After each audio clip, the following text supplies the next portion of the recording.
Welcome to today's webinar about creative cooking with eosinophilic disorders featuring Alexia Beauregard. My name's Jennifer Roeder. I'm a communications consultant for APFED and I'm moderating today's webinar. We are pleased to have Alexia join us today. She is the Chief of Clinical Dietetics at Wynn Community Hospital on Fort Stewart, Georgia.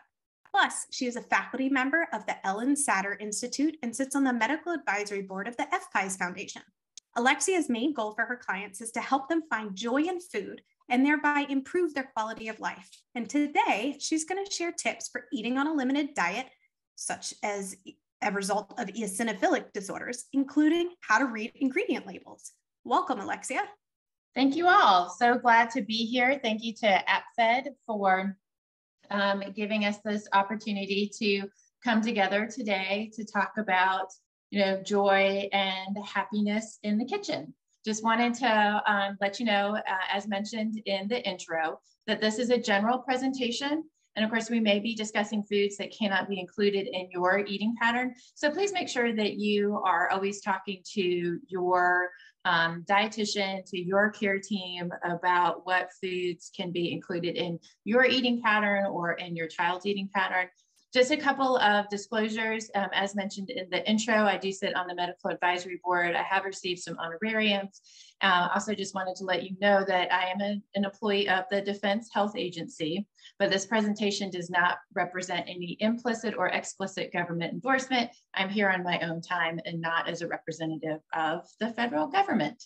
So having said all of that, let's think about getting creative in the kitchen. And sometimes what we need to think about and focus on, though, is the fact that creative cooking actually starts well before we get into the kitchen. Creative cooking starts with calm transitions. Happy eating also starts with calm transitions. So transitions are a successful meals start with calm transitions. So for those of you that have younger children, you probably get an idea of what I'm talking about. When it's reading a bedtime story to help a child calm down before going to bed. Well, it's the same thing when we're thinking about getting ready for mealtime. So we want to make sure that we're giving everybody in the home an opportunity to stop what they're doing, wash their hands, be able to get settled and centered and focused on the meal and come to the kitchen. Depending on how old your children are, bring them into the kitchen with you. That's an amazing transition period. It also helps them learn about food, helps them experiment with food. So again, when we're talking about wanting to get creative and wanting to expand variety in the diet and helping ourselves or helping our children learn to like new foods, working together in the kitchen can be a lovely way to connect and to learn and to share. So for the cook, a calm transition is also important. If you've had a very busy day, if you've been going to lots of different appointments, doing lots of different errands, it's important for you as well to give yourself an opportunity to be able to just sit and do some deep breathing and get yourself ready to this next transition of cooking and taking care of yourself and or your family with a meal. So what could these calm transitions look like? Well, for a child, we may want to do what's called high five breathing. And that's where we have them hold up their hand, or depending on if they're already at the table, then maybe we want to bring a piece of paper and some color pencils or some crayons to the table. And what we want to ask our child to do is we want to ask them to breathe in while they're tracing up their finger, breathe out while they're going down, breathe in, breathe out, breathe in, breathe out, breathe in, breathe out, breathe in, and then finally breathe out. And if they're tracing their hand on a piece of paper while they're doing this, then part of their continued transition process could be then coloring their hand. And they can use all kinds of different colors. Maybe they don't use a lot of different colors, but that could be a nice way, again, to help them get settled and centered and focused. For the cook, one of the things that may be helpful for you is describing your feelings as a weather report. So here in Georgia today on the coast, it's been windy and stormy. So is cloudy. So is cloudy, maybe would you describe your feelings as cloudy today because maybe you're unsure of something? Stormy because maybe you're feeling kind of anxious or frustrated. Or maybe today's weather report is sunny and I've had a sunny disposition all day. But by using weather as a metaphor, what we're reminded of is that feelings are normal, they're natural, and feelings change. And sometimes we have all the feelings in one day. I mean, here in coastal Georgia in the springtime, it could be winter in the morning and then summer in the afternoon. So we just want to make sure that we're normalizing our feelings, that we're accepting them, and that we're trying to put the day away, come into the kitchen, do that transition to the next part of the evening, which hopefully is a mealtime that allows us to take care of ourselves, take care of our family, and be able to connect with food and be able to connect with each other and connect with our bodies.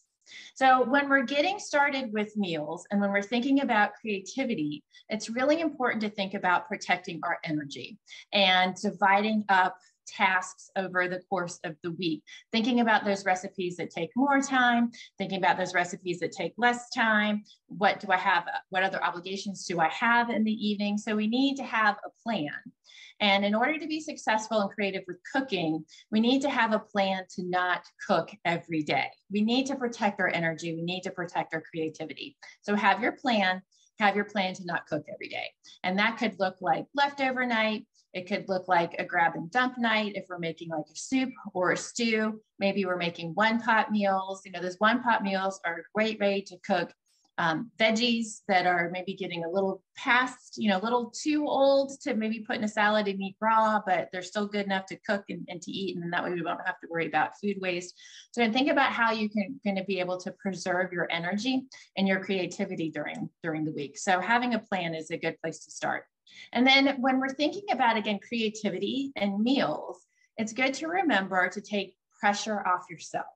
Take pressure off of everybody else that's seated at the table, whether you're cooking or somebody else is cooking. And remember that not every meal is going to be a masterpiece. It's just not. You're going to try a new recipe. It looks good. It sounded good. You taste it. And you're like, no, I don't even think more salt or hot sauce is actually really going to help this tonight. So that's okay that not every meal is going to be a masterpiece.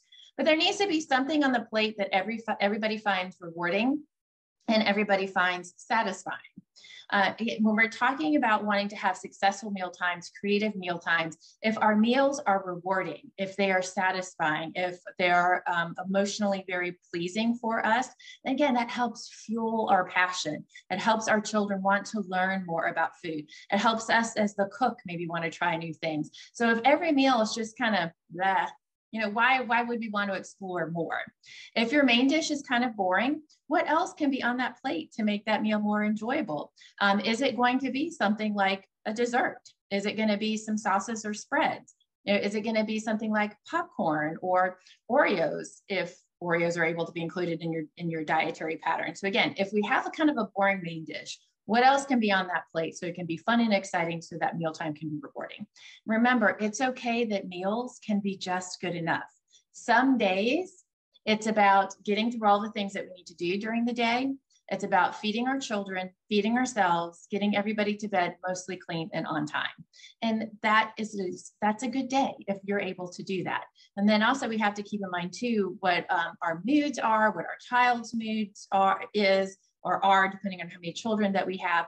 So we have to make sure that if we're introducing new foods, that we're doing it on a day where everybody is in a good mood. People have had that opportunity to have that calm transition. We're settled, we're focused, we're not coming to the table too hungry. That's important as well, making sure that we're having snacks to support mealtime. So I keep saying this word meal. Well, what is a meal? Well, let's think kind of big picture view, and think about what should be on our plate in some form or fashion. Again, some form or fashion. Let's make sure when we're thinking about wanting to be creative and creative with our food choices, let's cast a wider net. Let's think differently about food. Let's open up what our food choices can be. Because again, that helps take pressure off of food choices. That helps take pressure off of what ends up on our plate, which can then really help fuel creative juices and help keep everybody around the table inspired to learn. So we need a protein source on that plate. Remember, a protein source can come from a plant or an animal. We need some carbohydrates on the plate. So think plants. A lot of people think fruits and vegetables. That's lovely, but there are all kinds of plants that we can eat. Carbohydrates give our plates color, they give our bodies fiber, they give our bodies vitamins and minerals. We also need a fat source on that plate. And again, that fat source can come from a plant or an animal. We need to make sure that we have some vitamins and minerals, nutrient-dense meals, especially if we're dealing with a situation where maybe somebody doesn't have a large appetite right now. And so we need to take advantage of their hunger and their appetite when they have it. So let's make sure we're taking giving most bang for our buck and giving a nutrient-dense meal.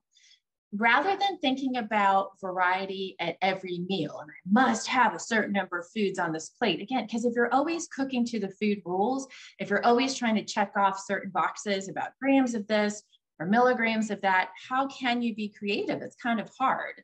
So if we're thinking about variety over the course of a day or variety over the course of a week, it helps take pressure off and it helps us really be able to, again, cast that wider net so we can be a little bit more creative. So if a child or if you are only eating 1 or 2 foods at this opportunity, well, there's going to be another opportunity to eat.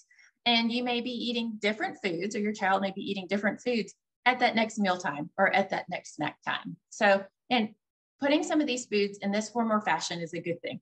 The other reason why I wanted to bring up protein, carbohydrates, and fat is because when we're thinking about substitutions, and when we're thinking about how we substitute things in a recipe, we need to think about what these nutrients do for our body, but also what these nutrients do in that recipe, like what role they have in that recipe. So when we can possibly set ourselves up for more success. So it's important that we have sources of protein in our diet because that protein helps build muscle. It's good for our hair, our skin, our nails, and the protein serves many functions in our body. Remember, protein can come from plants or animals. So there's lots of reasons why we want to have it for our body. For a recipe, protein helps contribute to structure and texture in a recipe, in addition to some flavor as well. So the fat, that can come from plants or animals. And so when we talk about like having a higher fat meal, in some cases, a higher fat meal may be really important to make sure that we're meeting calorie needs in a growing child. If a child's just recently been sick and they've lost some weight, and so we want to make sure that we're supporting them so that they can get back to the weight that nature intends for them to be. You know, we need to think about, again, all kinds of sources of fat, what's enjoyable, what feels good in the belly, what's going to digest pretty easily, so that we're helping to have a nutrient-dense diet. Remember, a healthy diet isn't just about calories, but it's also about nutrients, and it's important that we get both. Fat makes food taste good. So fat plays an important role in terms of heat transfer in a recipe, and it also helps our food taste really good too. 60% of the brain is made of fat. So this is also another reason why we need to make sure that we're thinking about fat in recipes and that we're not just pulling fat out. Fat gets demonized for a lot of reasons, and fat gets demonized in a lot of ways, but it's really an important part of cooking. There are 2 times in a child's life that fat is a really important part of their diet. It's when they're toddlers, and that's when they're adolescents. There's a reason why teenagers are called toddlers with attitudes, because during toddlerhood, during adolescence, this is when the brain is growing and the brain is changing quite a bit. So it's really important for our toddlers and for our adolescents that we're making sure that we're giving them a variety of fat sources in addition to protein, in addition to carbohydrates, so that we can protect that brain. And we're making sure that that brain is getting what it needs to go through all of the growing and the changing. So in addition to providing heat transfer for cooking in a pan with olive oil, in addition to providing flavor, like if we're cooking with olive oil or canola oil or coconut oil or butter, fat also helps make meals satisfying. Fat helps us feel full. When we have a dish that has the right amount of fat to it, it helps keep us satisfied until that next mealtime or that snack time. In addition, fat is good for our bodies because it protects our organs. It helps with temperature regulation. And it's important that we have fat stores on our body as well so that we're able to store certain vitamins. So now on to the carbohydrates. So carbohydrates are going to be the main source of energy for the body. Carbohydrates are also the preferred fuel source for the brain.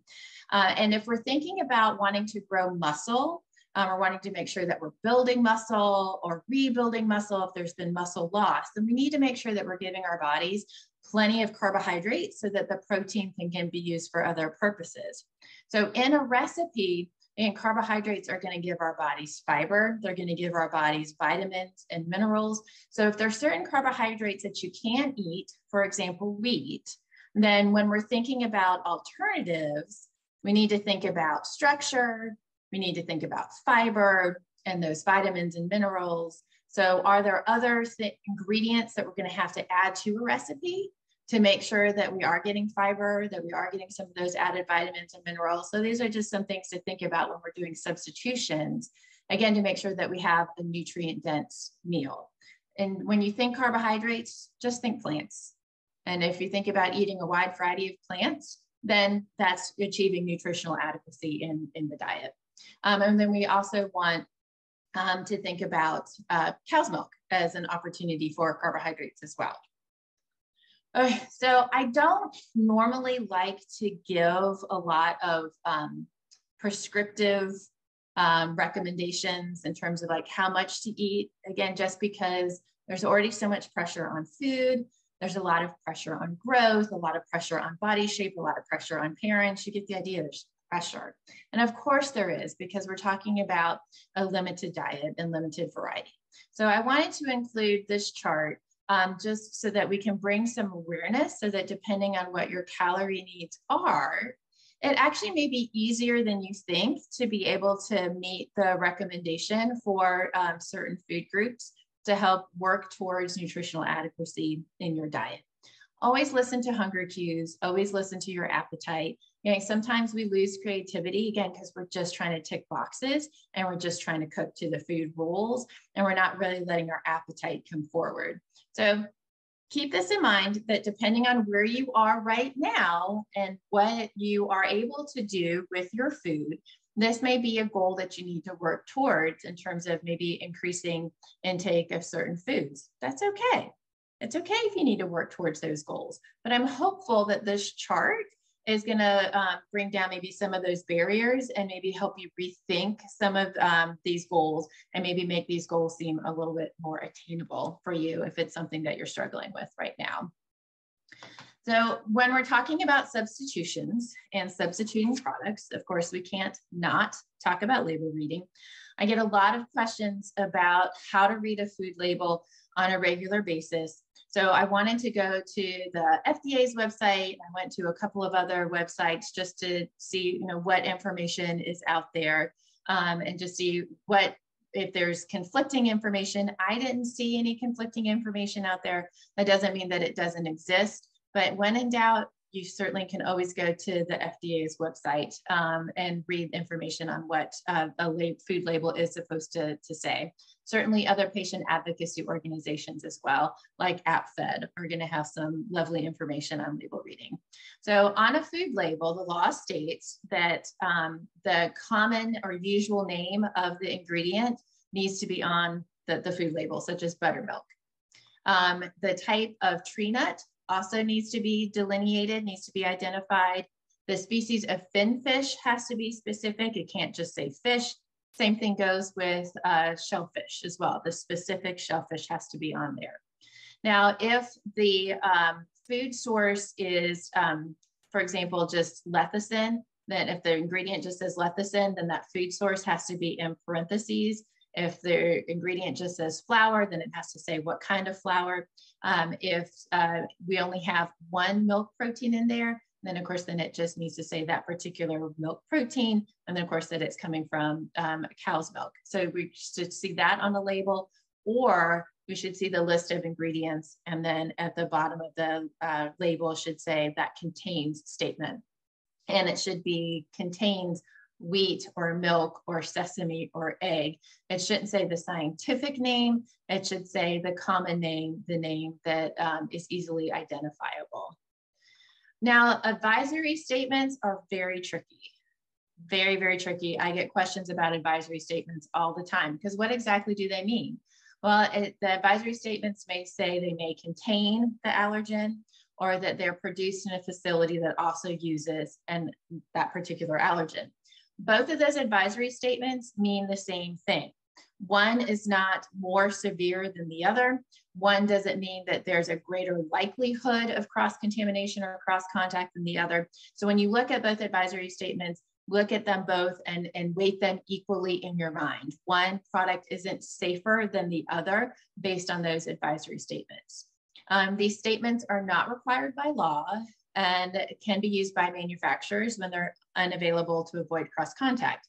Now, the law also states, though, that manufacturers can only use these statements if they have good manufacturing processes in place in their facility and if they've taken every precaution to avoid cross-contact. Well, I'm not exactly sure who is going around and inspecting to make sure that there are good manufacturing processes in place to avoid cross-contact. So I think a lot of this is left up to the manufacturer to kind of police themselves. So how does cross-contact occur? It occurs when multiple foods with different allergen profiles are produced in the same facility, either using the same equipment or on the same production line. Ineffective cleaning from one production run to another can cause cross-contact. If during the course of production, there's a generation of dust or aerosols containing the allergen, that's also can be where there's cross-contact. Oats are a great example of this. Oats are naturally gluten-free. Where they end up getting contaminated often is in facilities when they're being processed, because they often, unfortunately, end up being processed on the same facilities or on the same equipment that also processes wheat. But there are a lot of companies that are addressing this now so that oats can remain naturally gluten-free and not have any issues with cross-contact. I wanted to put this information out there because I had a patient the other day that said that she came across a food label that listed a milk protein. She couldn't tell me which one, but she just said a milk protein, but then the label didn't say contains milk. So I was like, well, that's illegal. So if you come across that as well, you can go to the FDA's website and you can search for the FDA Consumer Complaint Office in your state, and you can send them an email and you can let them know what you saw, where you saw it. If you're able to take a picture of the label, that's going to be ideal. Give them as much information as you can. If you end up reacting to a food that in the past has been safe for you, you can also call the FDA and outline the nature of your reaction as well, because it could be that there was some sort of undeclared allergen. Manufacturers generally want to do a pretty good job at making sure that their labels are clear and that their labels are not misleading. But cross-contact can happen. So don't be afraid to reach out to the FDA if you're concerned about a potential misleading label. All right, so switching gears away from label reading now, and we're going to now start talking more specifically about food. So where we've been. So we've talked about calm transitions. We've talked about the fact that the kitchen, this space that I'm in right now, can be very anxiety provoking, can generate a lot of stress, can generate a lot of frustration. So when we start with calm transitions, maybe we can start to reclaim the space a little bit and make the kitchen and meal time with our families more enjoyable. So from there, now we've gone into thinking about, okay, well, what ingredients do I have on my plate? When I'm substituting ingredients, how can I substitute to make sure that I'm eating a nutrient-dense diet, making sure I'm having adequate sources of protein, carbohydrates, and fats? How can I do this in a creative way? How can I preserve my energy so that I can stay creative? What can I do to make meals satisfying and rewarding so I can stay creative? So now we're going to look at some specific ingredients. I decided to highlight milk, egg, and wheat. Because these are the three that I get asked for the most. I get asked the most questions about these ingredients. Do I need to avoid them? How do I substitute? With egg, can I eat egg just in a baked good? Can I eat a scrambled egg? So, if you have that question today about if you can eat it in a baked good or if you can eat a scrambled egg, please refer back to your care team to get that question answered. So again, let's start off by thinking about what egg does in a recipe. So for anybody who's ever made a meatball or a meatloaf, you know that egg is really good at binding ingredients and helping hold them together. If you're making a traditional Caesar salad dressing, egg is in the Caesar salad dressing, and that yolk is an amazing emulsifier, keeping those ingredients together. Also, when egg is cooked, it traps pockets of air in a baked product, and it helps that baked product like leaven. It helps puff it up, helps give it like a light, airy, fluffy texture. Egg contributes to moisture, it helps contribute flavor, and also helps to create a golden brown appearance. So when we're thinking about how we want to substitute eggs in a recipe, again, in this particular recipe that you're looking at, think about, all right, is the egg contributing moisture? How much flavor is it contributing? How much texture is it contributing? So for example, if you look at the second bullet point, I'm using a fruit puree to substitute egg. You know, avocado may be a really lovely choice because avocado is going to have a very mild flavor. Avocado also is going to help make that dish very nutrient dense, give that dish some really lovely calories as well. Now, if you notice on this particular slide, we're giving approximate measurements to replace one egg. Well, depending on what food source you look at, what food science book you look at, what websites you look at, the definition of an egg is all a little bit different because are we using a large egg, an extra large egg, a medium-sized egg? So keep in mind that you may need to do a little experimenting on your own, and you may need to, in some cases, add a little bit more or maybe add a little bit less. The top bullet of unsweetened applesauce, I don't have anything against sweetened applesauce, but if we're the idea behind using an unsweetened product is to help you better control the flavor and control the sugar levels so that you don't end up with a product that is too sweet. And then, of course, there are a couple of substitutes. I think a lot of people are familiar with using yogurt or buttermilk to replace an egg, but I'm not sure how often people think about aquafaba, which is the leftover liquid from cooking beans or legumes, or it's the liquid in canned beans or chickpeas. So if this food is safe for you, if it's safe to include in your eating pattern, then this can be an amazing substitution for egg whites. So if you're making a meringue or an angel food cake or something that just calls for egg whites, this can be a lovely substitution. And if you're going for something like, if you're using the canned liquid, say from chickpeas, you know, chickpeas have a very mild flavor, so they shouldn't contribute to a lot of flavors either, you know, in your dish. Soy lecithin is a great substitution for egg yolks, but you do have to be careful with soy lecithin because, you know, too much and you may end up with like a not great texture in your baked product. All right, so what does milk do in a recipe? Milk contributes texture. It adds protein, fat, and calcium. It adds water. It's going to add vitamin D, vitamin A, riboflavin. So just a lot of lovely nutrients. Milk helps hydrate dry ingredients, softens the texture, and then contributes to the color. So what I wanted to do to highlight milk was I just wanted to highlight the milks that I tend to get the most questions about. So oat milk, depending on where you are in the country, oat milk may be newer to your market, or you may have had oat milk in your grocery store shelves for quite a long time. It's a similar viscosity to whole cow's milk. So if we're thinking about needing to take out cow's milk and then we want something else to drink, again, when we think about learning to like new flavors, we have to think about texture and flavor.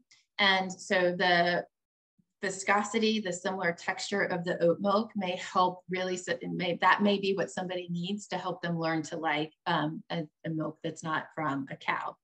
It tastes sweet because of the naturally occurring sugar in oats. And of course, it's going to taste like plain oatmeal. So oat milk is only going to be successful for you if you like the taste of oatmeal. It's got some lovely vitamins in it and can be used as a replacement for buttermilk because that consistency is similar, but you are going to want to add some lemon juice to your recipe to give it that little zing, that tang that we do appreciate from buttermilk. Coconut milk has 0 protein in it. So when we're thinking about substituting coconut milk in the diet, we have to remember that this is not going to be a source of protein like other milks may be a source of protein. Coconut milk is fortified with vitamin B12, which is lovely. The refrigerated milk is going to have a thinner consistency than the canned. So again, depending on how you're using it, what kind of recipe you're using it with, you may want to use the canned versus the refrigerated. So if you're using making like a coconut milk curry, for example, you know, that we typically think of curry as a nice, rich, creamy sauce. So you may want to do canned instead of the refrigerated. It does have a more pronounced flavor though, when added to warm beverages or to warm products. So we need to think about that. So you're going to need to like the coconutty flavor. It can be a good replacement for cow's milk in baked goods. It can be lovely to add to smoothies, but you're going to have to kind of like the flavor of it first.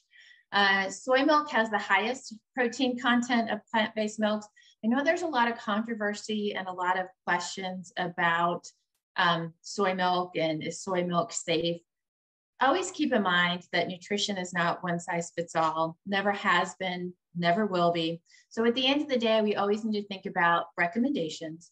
We need to think about guidelines as a place to start, but it's not the place to finish. There are no guideline police. You know, there's a lot of nuance in medical decisions and decisions about food and what food to include and not include in the diet. So if you're one of those people that's on the fence about soy milk, talk to your healthcare provider, talk to your dietitian about it to find out if it's something that you could include in your eating pattern. It has comparable flavors of, comparable levels, I should say, of vitamins and minerals, similar to that of cow's milk. Depending on how it's flavored, it's going to have different levels of added sugar that you can find unsweetened. So if you want to make sure, if you're using the soy milk, for example, as a base for a soup, then it's nice to be able to find something that's unsweetened if you're making more of a savory product. However, there's, you know, always often a but, isn't there? When we talk about food, it can develop an off flavor if heated over medium to high heat on the stove. So depending on what you're doing with it, it may be better in a baked good, or if you are using it in a soup, for example, you're going to want to make sure that you keep that soup heated over low heat. There are more nut milks on the market now. You certainly can make your own nut milk. There's lots of websites now that have recipes that can tell you how to make your own nut milk at home, depending on your taste preferences, what the availability is of these nut milks in your supermarket. They're usually fortified with calcium and vitamin D. They're going to have different levels of nutty flavor. You can have macadamia, peanut, almond, cashew. You get the idea. A lot of the nut milks are pretty thin, so they may have added thickeners to them. So just read those labels and make sure that whatever they're using for the added thickener is something that you can include in your own diet. If you are making your nut milk at home, you may want to think about using a gum or something else to thicken it, to make sure that it's the consistency that you want. Cashew milk is great for icing. It makes a delicious icing, and it has a beautiful texture as well. Almond milk can be good for sauces, and it also can be good for soups because it has a fairly mild flavor and can be lovely in savory dishes. There was a concern a while back, and I'm sure there still is a concern about too much rice in the diet and too many rice-based products in the diet and levels of arsenic in the bloodstream. So if you have a diet that contains high amounts of rice or rice-based products, then you may want to think about avoiding rice milk, and variety ultimately is what is healthy. If you aren't already using a lot of rice-based products in your diet, then maybe rice milk does fit.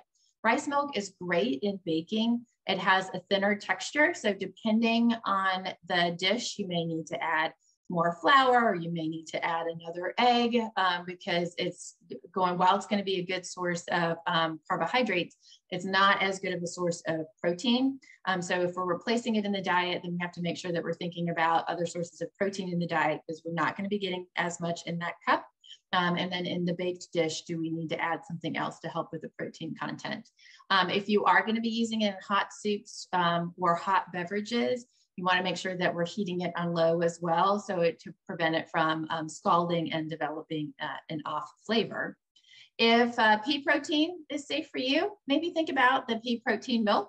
It's going to have similar protein content as cow's milk, so it could be quite lovely in recipes if we're concerned about like texture.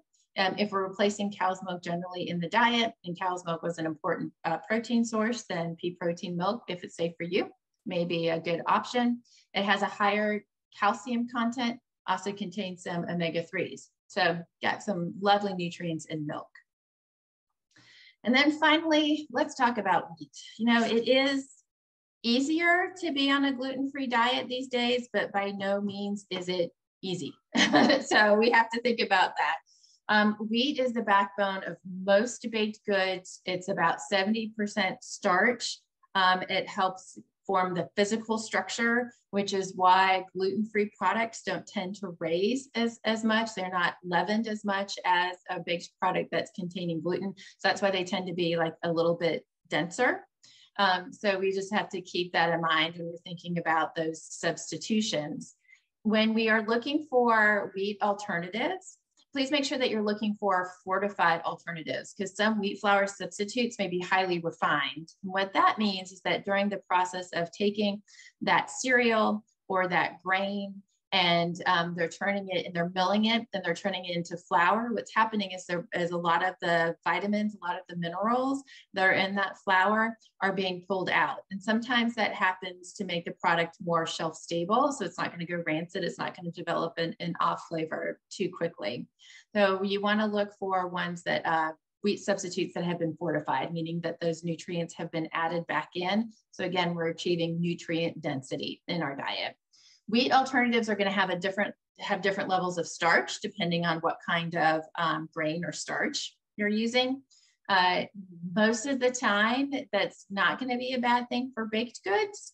If we have any concerns about blood sugar management, then that's just something to keep in mind, is that we need to just think thoughtfully about the starch that's in the wheat alternative and what else is on the plate and what else we're eating in addition to that starch if we have concerns about blood sugar. Going with a higher protein content product is not necessarily always the best idea, because you may end up with a tougher baked product. So yes, we want to think about protein. Yes, we want to think about nutrient density, but we always want to think about having food that's enjoyable and food that we're going to be happy to eat. So we can't always, again, just cook to those food rules. And because of the higher protein content in some of these other wheat alternatives, that means there's less water available to hydrate other ingredients. So we may need to add an additional egg or additional milk or some type of additional fluid to the recipe to make sure that we're hydrating the other ingredients as well. There are a lot of commercial mixes available now that offer one-to-one measures for wheat substitutes. So for King Arthur flour, Bob's Bread Mill, Namaste, they offer gluten-free substitutions and mixes for pancakes or muffins or waffles, or what would be considered like a general all-purpose mix if you're going to be using it for other flours or other products rather. So Aramis can be a great alternative to help bread meat. So if you're going to bread chicken, or if you're going to bread pork chops, for an example, that could be a lovely alternative to still be able to give those foods crunch and texture. Aramis is also very nutrient dense, so it can be a lovely thing to add to a plate. So if we're not eating a wide variety of food yet, if we're not eating a lot of food during the day because our appetites just aren't there, then Aramis can be a really nice way to help improve nutrient density. Millet can be used with other flours in baking, which is nice. It can also just be eaten straight as a breakfast cereal. Buckwheat is slightly sweet. It's used to make pasta. So think about like buckwheat soba noodles, for example. It can also be used to make pancakes. Buckwheat is also very nutrient dense. So it's a lovely way, again, to help achieve nutrient density. Arrowroot can be a nice thing to use in place of cornstarch as a thickener if we're concerned about corn and using corn alternatives in our recipes. So I wanted to highlight a couple of recipes and just think about how we can use an accepted combination of ingredients, combination of flavors and textures, and then what can we do to these flavors and textures to help increase variety, to help us get more creative, to help us keep us out of our food ruts, so that we're constantly thinking about adding in. Because remember, you've been given your elimination diet. You've been told to take out, take out, take out. So now once we are settled and we know everything that we have to take out, now we need to be in a place of rebuilding. What can we add in? So let's always think about what else can we add in so that, again, we can be creative. If you do a search for pancake bakes or pancake casseroles, you're going to be able to find lots of different recipes. So if you want to include one with animal protein, you could look for a pork, chicken, turkey sausage, or bacon.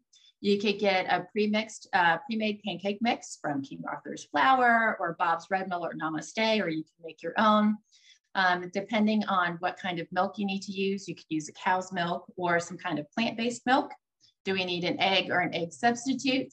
And then let's get creative with the spices. Remember, we need something that's going to feed our soul. So are we going to, if you really like pumpkin pie spice, this could be a lovely recipe to use pumpkin pie spice. This particular base recipe used apple. So apple is great, but maybe sometimes we want to think about blueberry or strawberry. So if you like baked fruit, you like the texture of baked fruit, then this could be a nice time to maybe try putting peaches in it one time, maybe leaving the animal protein out and just putting different fruits in there. Because again, it's about learning to like flavor and texture. So if somebody's okay with the soft texture of a baked fruit, this could be a lovely way to think about adding in. When we're looking at those egg substitutes, this may be a time where we're thinking about that unsweetened applesauce if we're also using apples in the recipe, or the unsweetened applesauce if then we're going to also be using blueberries. So again, think about the fruits and the combinations that mirror nicely, that are going to pair nicely together. So use this as a base, come up with the ingredients that people in your home enjoy, that they're going to eat on a consistent basis, then to keep us from getting bored with this base recipe, and what are some other things that we can add to it to make it more fun and exciting. So no big energy balls. This is something that I do in my house. So what I did yesterday was I got a big bowl, and in the bowl, I put in old-fashioned oats. I used old-fashioned oats because I like the texture of those, but you can also use steel-cut oats as well. So again, it's just about the texture and what kind of texture you think you want. So old-fashioned oats, I pulled out some peanut butter, and I pulled out some cinnamon-flavored almond butter. I should say almond butter that also has cinnamon in it. But if you can't use nuts, I'm thinking about a seed butter. And then I also pulled out the honey. So in a bowl, I put in the oats, the honey, and then I also put in chia seeds. And then I divided that into 2 bowls, and I made one version of this. I'll see if you can, hopefully you can see it. And this actually has peanut butter and chocolate chips. So it has the oats, the honey, the chia seeds, but it also has peanut butter and chocolate chips, because I was in a peanut butter chocolate mood yesterday when I was making this. But very nutrient dense, something that's lovely to eat as a snack or even for breakfast. Then the other batch, I used my almond butter with cinnamon in addition to some dry cranberry. So that almond butter is still an interesting experiment at my house, I guess is what we'll say. Everybody likes peanut butter. They like almonds, but they're not sure if they like almond butter. So we're trying it in this recipe and see if how it goes. And this is the lovely thing about experimenting, is we're just going to see how it goes. So you can make a batch of this at one time, and then you can store them in an airtight container in the refrigerator, and then you can have them all week. And the nice thing about this, what are we doing? We're saving our energy. So things that we can do ahead of time in the kitchen to preserve our energy can then help us again with that creativity. So in this case, I used dried cranberry, but if you like raisins or dried banana or dried apricot, think about other dried fruits that you like. The seeds are lovely. Chia seeds are a good source of calcium. So the nice thing about the seeds is that the seeds don't necessarily have to contribute a lot of texture or necessarily not contribute a lot of flavor to them, but they can absolutely help contribute the nutrient density, to the dish, which is really lovely. So again, this is something that could be great to eat as a snack or as a breakfast. I have people in my home, they're just not big breakfast eaters. They just don't have a lot of appetite. So something like this, they can grab it out of the refrigerator. It's easy for them to eat. They can grab however many that they want, have this with a glass of juice or a glass of milk. And this is something that's going to sustain them until lunchtime. So something to hopefully experiment and play with it at your house. All right, so when we are thinking about adding in and wanting to be creative and wanting to take pressure off of mealtime, think about learning to like new foods as any other skill, like a skill learning to ride a bike, or learning how to cut with scissors, or learning how to write calligraphy, for example. So we just need to allow ourselves sometimes to sneak up on new food. For example, with my no-bake energy balls, we like the texture of the almond butter. It's nice and creamy. We like the flavor of almonds. Can we put those two things together? Always think about sauces and spreads. Is there a place for sauces and spreads on your plate? Because that can really help improve the palatability of a new food that we're trying to learn if we like. Also, if we have a boring main dish, the chicken got a little dry, those sauces and spreads are going to be nice. Remember, and then we also have to think about expectation management. Food is just going to taste different. Food is just going to have a different texture. So if we're going to be drinking pea protein milk and expect it to taste like cow's milk, we're going to be sorely disappointed. So we have to think about that as well. And then when we want to be creative, when we want to have successful meal times, when as parents, when we want to know that we're feeding our children and we're feeding our children well, then we need to make sure that everybody comes to the table reassured that there's going to be food to eat and that there's going to be enough food to satisfy hunger and to satisfy appetite. So let's make sure that we have a new food with an old food, with an old favorite, so that, again, everybody's reassured that the meal is going to be satisfying. So I keep saying hunger and appetite. So let's just get ourselves oriented and think about what that means. So, hunger is about physical necessity. So often when we're talking elimination diets, when we're talking cooking, we're talking just physical necessity, aren't we? Make sure that you get grams of this. Make sure you get calcium and vitamin D. Make sure you get protein. Let's tick, tick, tick, tick, tick, all of those boxes. But we forget about appetite, and we forget about that food is emotional. Always has been, always will be. Hunger is the body's drive to survive. Hunger is going to make sure that we're eating enough food. Hunger is what keeps nutrients from getting too low in our bodies. That's why we have cravings for certain things. But appetite is what ensures variety. Appetite is what helps us find foods to feed our soul. Appetite is what helps us have satisfying and rewarding meals. Remember, if we're going to be creative with our cooking, if we're going to want to have the energy, the emotional energy to want to try to be creative in the kitchen on a regular basis, then our meals have to be satisfying and rewarding so that we're going to want to do it again. So we cannot whittle food down to just physical necessity. We always have to think about appetite and being able to honor our appetite. Because when the joy goes out of eating, nutrition suffers.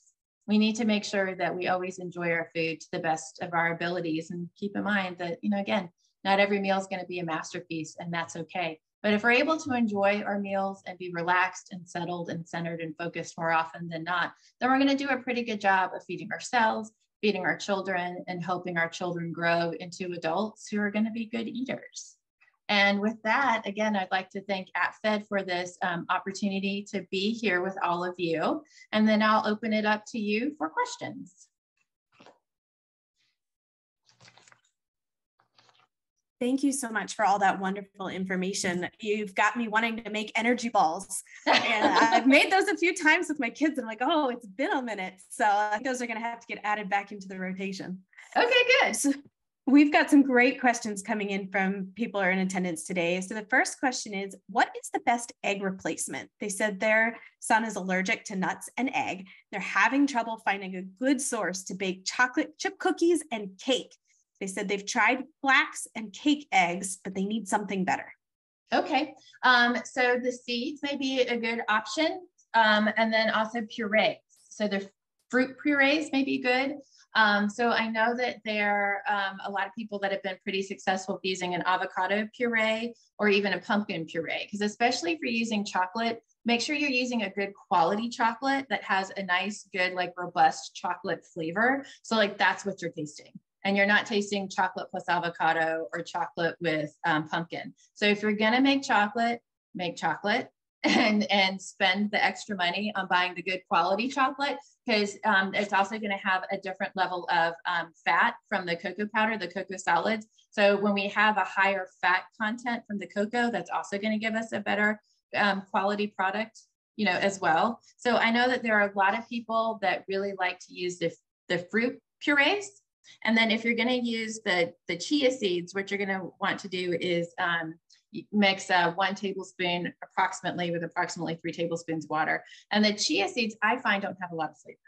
So they're not necessarily going to, so they're mainly going to contribute texture, but not a lot of flavor. I'm curious, I've had challenges a few times when cooking without eggs in terms of how many eggs can be replaced. Is there a certain point at which, if a recipe calls for a certain number of eggs in a baked product, that egg replacements don't work well? I personally have not come across that myself, and that like you end up, but it's a really thoughtful question. It's a good question because too much is too much of anything, right? And so if we're concerned about using too much egg replacer, then maybe think about using some egg replacer, maybe with some soy lecithin, because the soy lecithin is going to do a lovely job with replacing the egg yolk. So when we're thinking about replacing egg, you bring up a lovely point. We may need to use more than one ingredient to replace egg. And we may not just be able to do a 1-to-1. So we have another participant who really enjoyed you sharing your energy balls recipe. They said in their house, they can't have nut or seed butter. Do you have any other options that aren't nut or seed butter to make energy balls? Oh my goodness. Wow. That is a challenge, isn't it? Well, there could be, well, hopefully they can do cow's milk, because cream cheese could be a good option. And then I'm just trying to think what else would be a good option for that. Oh dear, that is a challenge in that house. Let me think about that a little bit more, and then I'll send you an email if that's okay, Jennifer, and then we can circle back around to that. I wasn't expecting to be stumped like that, but cream cheese is the first thing that comes to mind. So basically what we're thinking about with the nut and the seed butter is it's something that's binding. So think about, because if you think about like the seeds and the oats, you know, the honey or the maple syrup is binding, but then so is that butter. So that butter is contributing flavor, but that butter is also helping with binding and keeping that product together. So when you're going through the grocery store and when you're looking up and down the aisles, think about what can I use as a binder for this. So I hope that helps a little bit too. Makes sense. And there's a number of plant-based cream cheeses available too. Mm-hmm. Yes. Absolutely. Okay, so now we've got some questions about wheat substitutions. Okay. So some recipes say use a all-purpose flour mix that's wheat-free. Some recipes list off 6 different types of flours to mix together yourself to create a recipe. Is there a benefit to using a wheat-free flour mix versus mixing the flours yourself? So I would say it depends on your tolerance for food science and for experiments. So the nice thing about using a commercially prepared mix that is wheat-free, that's gluten-free, the nice thing is that company has already done the hard work, and they've already figured out the ratio of the different flours. They figured oftentimes there may also be some leavening in it, maybe some baking powder, some baking soda. So they've already done the food science for you. So then you don't have to figure out and do that food science in your kitchen. Now, if you love food science and if you love an experiment, then go for it, then try it. But there are times that my husband says to me, can we just have dinner and not an experiment? I was like, maybe, I don't know, it depends. So going with a commercially prepared product is going to save you energy. It's going to save you time. Is what you're explaining about the food science oftentimes why recipes call for a mixture of flours and not just a single flour as a replacement? Like you can't just swap it for almond flour or swap it for, something else. Is that food science that you're referring to that? Yes, exactly. Because when we think about wheat, wheat has with the gluten, when there's the wheat, the 2 proteins that are in wheat, when they absorb the water, it forms the gluten. And that gluten is what gives us lovely structure. And this is why in recipes, they sometimes say don't overmix, because if you overmix, then you get too much gluten and then too much gluten's formed and then you end up with a tough product. So if we're just using almond flour, it's going to have a different protein content. And so we're going to need to add something to the almond flour to help with texture and structure. So that's often why these recipes call for 5 or 6 different things so that you can achieve all of the things that you can achieve just in the 2 proteins that you get from wheat flour. So yeah, and this is why sometimes recipes end up not being successful, is because we're not thinking about starch content and protein content. It's a lot of experimenting for sure. Yes. Yes. So speaking of experimenting, we have a recommendation that came in around those energy balls that perhaps you can comment on. They were saying maybe you could use pureed dates. Oh, good idea. Or fig. Great idea. Or options. Or a combination of both, of date and fig. Ooh, good idea. Ooh, I like it. Ooh, it sounds tasty too. I'm gonna have to try that. So you're giving us ideas. Well, thank you for sharing that idea. Awesome. Was there anything that we haven't asked today or you haven't covered that you'd like to share with the audience? No, I guess just I know I said it a few times already, and I'm just going to say it again, that it's about joy. And we need to make sure that we find joy with our eating. And so when we talk about creativity, it's a lot easier to be creative with our cooking when we're able to recognize our own emotions and anxiety and stress and frustration around food. And so sometimes it's that own frustration and anxiety around food that's keeping us from being creative. So make sure that you always have joy with your food, or have joy as often as you can with your food. I like that. Food definitely should be joyful, and it can be a challenge. So being creative and looking for all those options is a good thing. Thank you for inspiring us. Thank you. I'm so happy to be here today. Well, thank you again, Alexia, for a wonderful presentation and your thoughtful answers to all the questions we received today. I want to also take a moment and thank our education partners for their support of this webinar series, including AstraZeneca, Bristol Myers Squibb, GSK, Sanofi, and Regeneron. Our next webinar will be on April 20th, and it's going to be about microbiome and eosinophilic esophagitis. So come tune in and learn from Dr. Uchida. Also, please stay tuned for more information about our annual patient education conference. You can go ahead and save the date and plan to join us either in Denver, Colorado, or online. The conference will be on June 30th and July 1st. And for those joining us in person in Denver, there'll also be some pre-conference activities on June 29th. To continue learning more about eosinophil-associated diseases, we also encourage you to subscribe and listen to our podcast, Real Talk Eosinophilic Diseases. In the latest episode, our co-hosts Ryan Piansky and Holly Notowitz had a discussion with a young girl living with eosinophilic esophagitis about her experience both with EOE and unsedated transnasal endoscopy.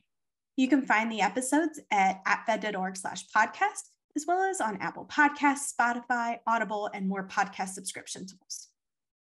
We also encourage you to continue the discussion started today in our online community on the Inspire Network. It's a great place to connect with patients and caregivers for support. I hope you'll check it out at apfed.org/connections. So thank you again to everyone who joined us today for APFED's Eos Support Webinar Series. And thank you to Alexia for a wonderful presentation. If you have a question that didn't get answered today, please email mail@apfed.org. I hope everyone has a great day.